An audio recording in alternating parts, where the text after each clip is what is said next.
আসসালামু আলাইকুম প্রিয় শিক্ষার্থীরা, তোমরা কেমন আছো? আশা করি সুন্দর ও সুস্থ আছো। প্রিয় শিক্ষার্থীরা, কমাজাবু উচ্চ বিদ্যালয়ের পক্ষ থেকে অনলাইন ক্লাসে সবাইকে শুভেচ্ছা ও স্বাগত। আজকে এই করোনার কালে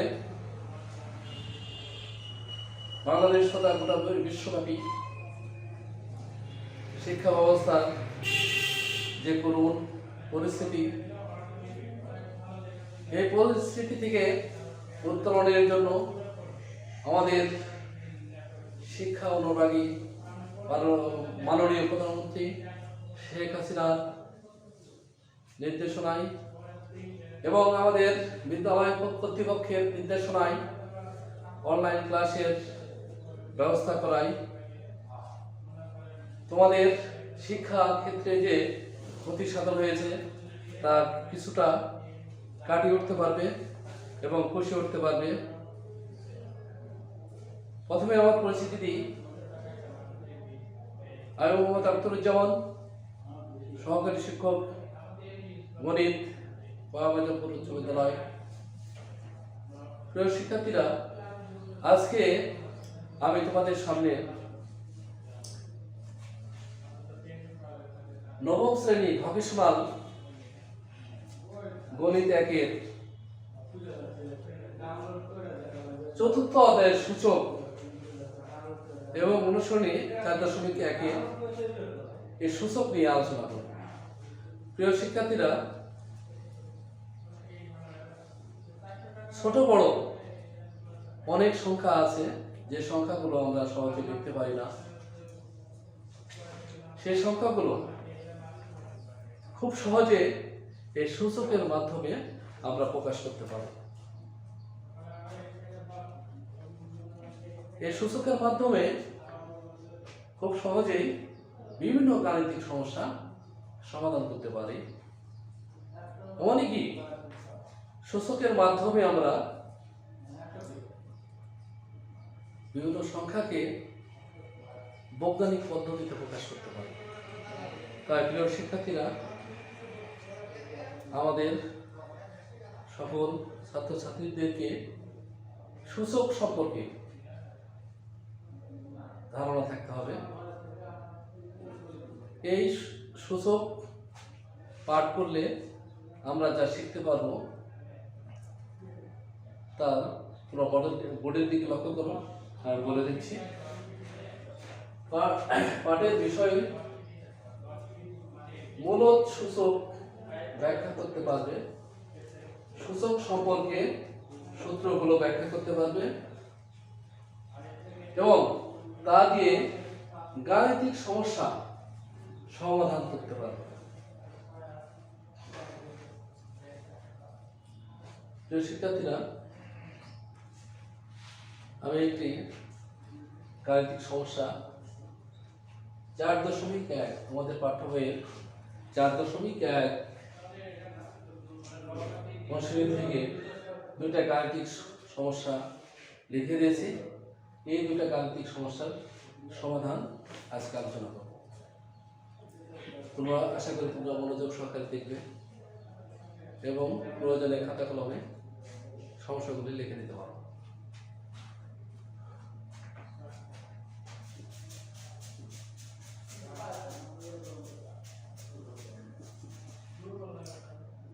প্রিয় শিক্ষার্থীরা, এখানে গাণিতিক সমস্যা 1 দেওয়া আছে।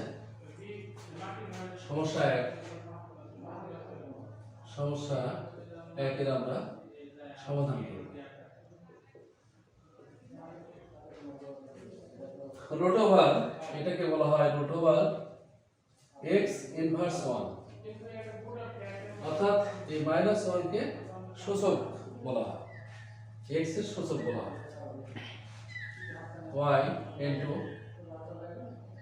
y ইনভার্স 1, অর্থাৎ y এর সূচক -1 into z into z এর সূচক -1 into x। এই গাণিতিক সমস্যাটা আমরা সমাধান করব।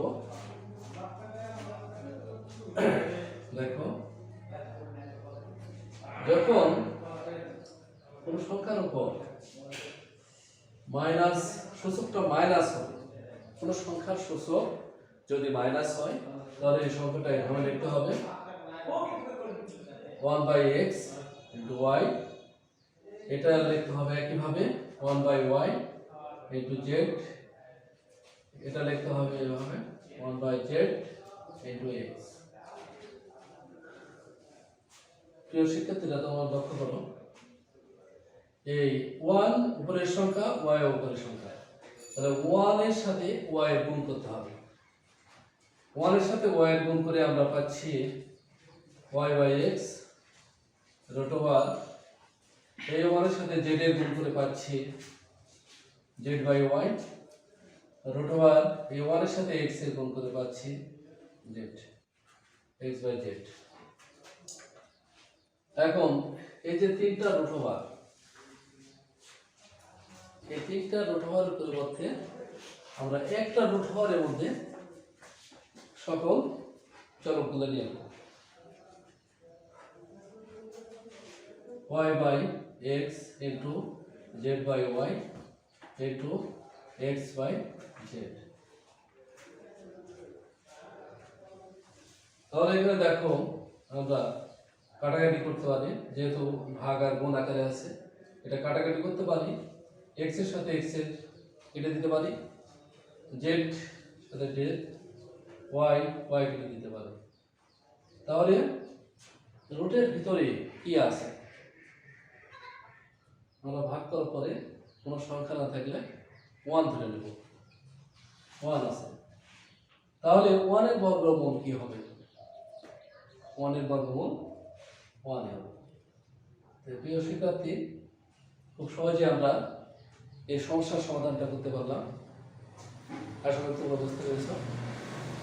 এবার চলো আমরা দ্বিতীয় গাণিতিক সমস্যার সমাধান করব।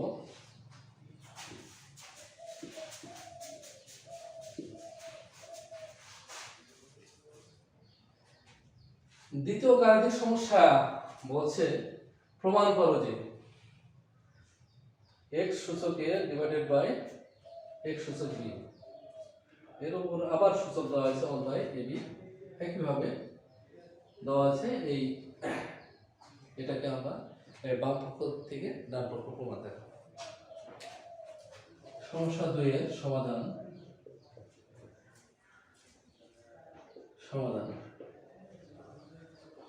তাহলে লেফট হ্যান্ড সাইড ধরতে পারি আমরা।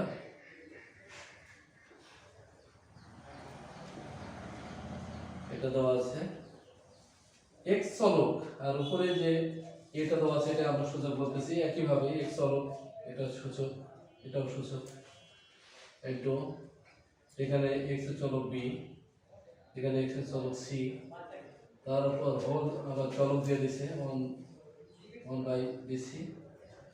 এখানে দেওয়া আছে দেখো x এর চলক c, এখানে x এর সূচক c, x এর সূচক a, আবার বাইরে দেওয়া আছে যেখানে সারা পড়ছে এটা লেখা রাখছো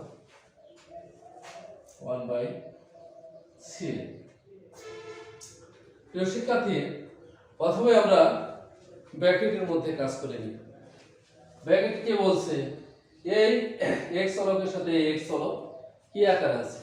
ভাগ আকারে আছে। তাহলে ভাগ আকারে থাকলে আমরা কি করব? সূচকটা বিয়োগ হয়ে যাবে। এই দুইটা চলকের পরিবর্তে আমরা একটা চলক নিব, অর্থাৎ আমরা এখানে x নিব, আর কি করব? উপরের সূচক থেকে নিচের সূচক ভাগ থাকলে বিয়োগ হবে, আর ইনটু 1/a। আর এখানেও তাই একইভাবে উপরের সূচক b, উপরের সূচক c না নিচের সূচক c ইনটু 1/bc ইনটু এই দুটো x এর পরিবর্তে একটা x নেব, উপরের c বিয়োগ নিচের সূচক a ইনটু 1/ca। শিক্ষার্থীরা, এখানে দেখো a - b into 1/a - b, এই সংখ্যার সাথে এই সংখ্যা গুণ আকারে আছে। a মাইনাস বিটা উপরের সংখ্যা, তাই a মাইনাস বি দিয়ে 1 এর সাথে গুণ করে দেব আমরা। তাহলে কিভাবে লিখব?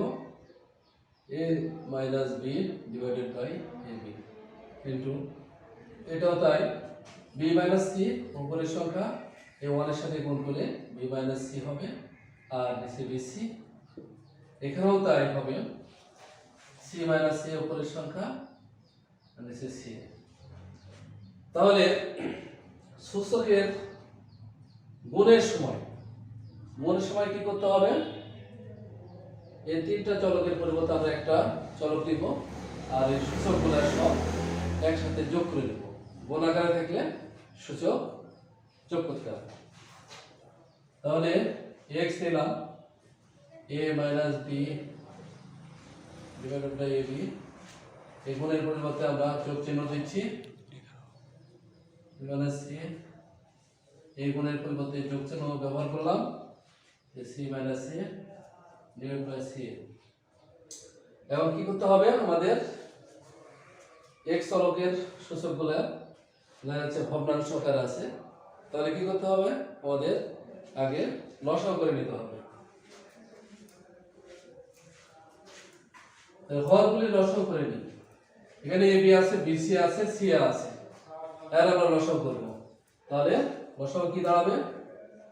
ab c। আর ab দিয়ে abc এক ভাগ করে দেব, এই হর দিয়ে এই হরে ভাগ করে দেব, ভাগ করলে আমাদের c থাকে, c দিয়ে আবার উপরে লবের সাথে গুণ করে দেব। তাহলে c দিয়ে a গুণ করি, প্রথমে ac হয়, c দিয়ে b গুণ করলে bc হবে, প্লাস bc দিয়ে আবার এই হরকে ভাগ করে দিই,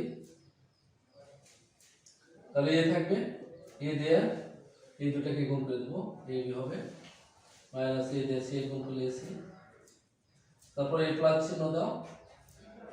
এখন এই c দিয়ে এটাকে ভাগ করব, তাহলে কি থাকবে? b থাকবে, b দিয়ে এটা গুণ করে দিই, bc মাইনাস ab। শিক্ষার্থীরা দেখো, এখন এই প্লাসের সংখ্যা আর মাইনাসের সংখ্যা কেটে যাবে। এখানে প্লাস এসি আছে, এখানে মাইনাস এসি কেটে গেল, এটা মাইনাস বিসি আছে, প্লাস বিসি কেটে গেল, প্লাস এবি আছে, মাইনাস এবি কেটে গেল। তাহলে আমরা কি পাচ্ছি? x সূচক a মাইনাস বি উপরে 0 পাচ্ছি। তো প্রিয় শিক্ষার্থীরা, 0 কে যে সংখ্যা দিয়ে ভাগ করো কি পাবো আমরা? আমি এখানে লিখলাম, সাইডে লিখলাম, যেহেতু আমার এখানে লিখতে কষ্ট হচ্ছে, এখানে লিখি। তাহলে 0 কে যে সংখ্যা দিয়ে ভাগ করো সবগুলাই 0 আসবে। তাহলে আমরা এবিসি দিয়ে 0 কে ভাগ করলে 0 আসতেছে। এই সূচকের সূত্র অনুযায়ী আমরা জানি, কোনো সংখ্যার উপর যদি মান 0 আসে তাহলে ওর মানটা হয়ে যাবে 1। কোনো চলকের উপর যদি পাওয়ার বা সূচক 0 হয় তার মান হয়ে যাবে 1। তাহলে এটা দেখো রাইট হ্যান্ড সাইডের সাথে প্রমাণ মিলে গেছে। প্রিয় শিক্ষার্থীরা, দেখো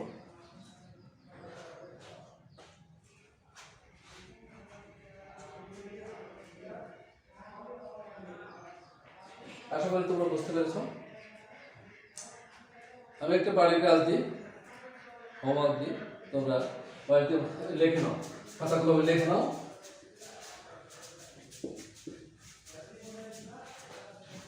এই কাজটা তোমরা বাড়িতে করবা।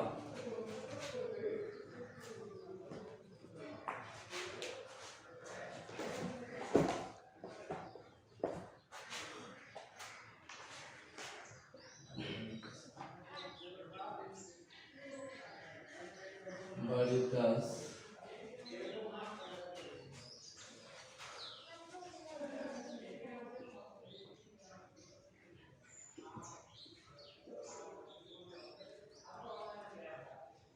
সরল করো।